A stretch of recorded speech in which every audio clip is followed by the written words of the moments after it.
It's a miracle that many titles delivered on their promises this year, given all the expectations and hype. Elden Ring, God of War Ragnarok, Horizon Forbidden West, Tunic, and more had all surpassed expectations. Unfortunately, like last year, there were disappointments. Some were minor and somewhat expected, while others felt shocking. Here are 15 of the most disappointing games to release this year. The Callisto Protocol. Arguably one of the more anticipated games of the year, the Callisto Protocol was talked up a fair amount by Striking Distance Studios. It seemed like a slam dunk, until we played the game, and endured its awkward combat, lackluster enemy variety, and lame final boss, all in a span of a few hours instead of the promised 12 to 14. Worst of all, performance was atrocious on PC, with severe stuttering issues and crashes. The Callisto Protocol isn't the worst game ever, but it ranked above average, which felt even worse. Martha is Dead.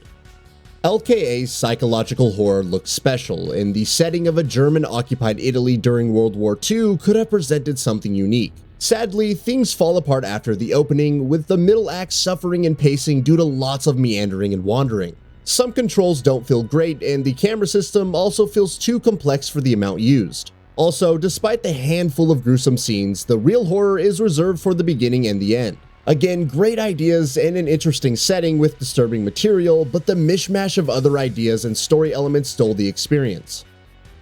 Salt and Sacrifice. Look, I'm not saying I expected another Souls-like that built on the first game and also had a large interconnected world. Salt and Sacrifice kind of does that, but also inserts Monster Hunter-like elements when it comes to hunting mages. The art style is polished and the premise is intriguing, yet it doesn't come together as well as its predecessor, either due to the progression, annoying combat aspects like getting juggled in the air, or the controls. Somerville. When you hear the story behind developer Jumpship, founded by former Playdead co-founder Dino Patti, you want to root for Somerville. Patty's experience includes Inside and Limbo, and despite this not being a full side-scrolling platformer, the premise and aesthetics look great. However, the plot leaves much to be desired, especially with the ending, and the controls are not very good. Having to deal with numerous issues and bugs doesn't help either. Trek to Yomi. Like Ghost of Tsushima, Trek to Yomi takes heavy inspiration from Akira Kurosawa's work, both in presentation and aesthetics. The monochrome art looks incredible, and the camera work is impeccable. The problem is the rest of the game, specifically the combat, which feels annoying and clunky. Add boring enemy variety and level design, and you have a beautiful looking side-scroller without any heart or soul. Rainbow Six Extraction. One didn't expect much from Rainbow Six Extraction. After all, it had been delayed multiple times, and the prospect of taking a limited time event and turning it into a paid game still felt scummy. However, as it turns out, the developer went even lower than my lowest expectations. Terrible AI, damage sponge bosses, awful objectives, a complete lack of tactical gameplay, bugs, the list goes on. Extraction's biggest achievement is how it manages to be so disappointing and yet so forgettable, with many still expressing surprise that it even launched this year. Roller Champions. When Roller Champions was first announced, it seemed stylish, even if the concept of a 3v3 roller derby style multiplayer game didn't sound so intriguing. Then it got delayed again and again. When it finally landed this year, Roller Champions was a complete dud. It wasn't downright awful, but nothing was captivating about it. The lack of polish, mode variety, and features like stats or quick chat at launch ensured a plummet into irrelevance. Resident Evil Village, the Winters expansion. We all had hopes for the Winters expansion, particularly Shadows of Rose, which took place several years after the base game. Alas, not only did it recycle environments and fail to advance the overarching story, it was only a handful of hours long. That would be fine if the expansion were cheaper, but the third-person mode for the base game felt too clunky and awkward, and the additional Mercenaries content was simply good without being worthwhile alone. Scorn. Announced in 2014, Scorn has been in development for a long time, but the disgusting art style inspired by H.R. Giger and Zdzisław Baczynski made it stand out in the sea of graphically beautiful titles. Unfortunately, its annoying combat and checkpoints, not to mention the frustrating puzzles, hamper it tremendously. It feels like a conflict between the art design and gameplay, resulting in an underwhelming and short experience. Marvel's Midnight Suns.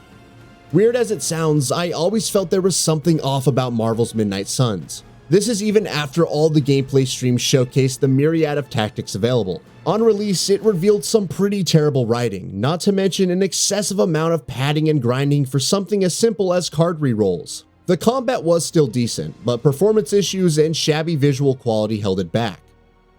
Pokemon Scarlet and Violet. The first ever seamless open world title for Pokemon. 3 paths to follow with the freedom to choose. The start of the 9th generation. All these promises and more were made for Pokemon Scarlet and Violet, and the results were iffy. While the stories and gameplay felt good, the sheer range of technical and performance issues, shoddy presentation, and illusion of free choice made it feel like a severe downgrade from Pokemon Legends Arceus and even Sword and Shield. Stranger of Paradise Final Fantasy Origin. When rumors of a Final Fantasy Souls-like action RPG from Team Ninja, including the minds behind Neo, first circulated, I was stoked. There's no way the developer can mess this up, right? Unfortunately, they did, with a weird combat system, horribly optimized visuals, and some of the worst writing either company has put out, which is saying something. Subsequent updates and DLC improved it, but this is still a major disappointment considering what could have been. FIFA 23. Since it's the last title as part of EA Sports' collaboration with FIFA, you would think FIFA 23 would be a worthwhile end to a long-running, mostly controversial series. It's not. New mechanics like the Power Shot, Active Touch, and World Cup modes were nice additions, but it's still microtransaction heavy, as evidenced by the changes to chemistry and squad building challenges. The PC version still has several issues, and the Nintendo Switch version continues to be a joke. For those who enjoyed FIFA, it's more FIFA and still sells millions, but it's still lackluster. Rune Factory 5. Ever since the delay to its Western release, I'd had some decent hopes for Rune Factory 5. It's fully 3D with a more impressive presentation and combat. Unfortunately, it also feels overtly grindy, while the premise and overall gameplay aren't a big enough step up over its predecessor. The performance of the Nintendo Switch version left much to be desired, with the PC version faring better. Long story short, it's not a terrible game, but could have done much more. Those looking to discover what makes the series great are better off sticking to Rune Factory 4 Special. Gotham Knights. Believe it or not, there were some expectations on Gotham Knights. Even for those who knew it was more of an action RPG than a brand new Batman Arkham game, there was that promise of exploring Gotham City and beating up bad guys. Gotham Knights bungled this with bad dialogue, annoying combat mechanics, counters, what are those? Clunky stealth, and grinding for things that should be available by default. Worst of all, it completely wastes the Court of Owls as antagonists. And that brings us to the end of the video. A quick request before we conclude. We upload new videos every single day, and if you like what we are doing, please consider subscribing. It really helps us out. Also, don't forget to enable all notifications by clicking the bell icon so that you can receive daily video updates. Thanks for watching.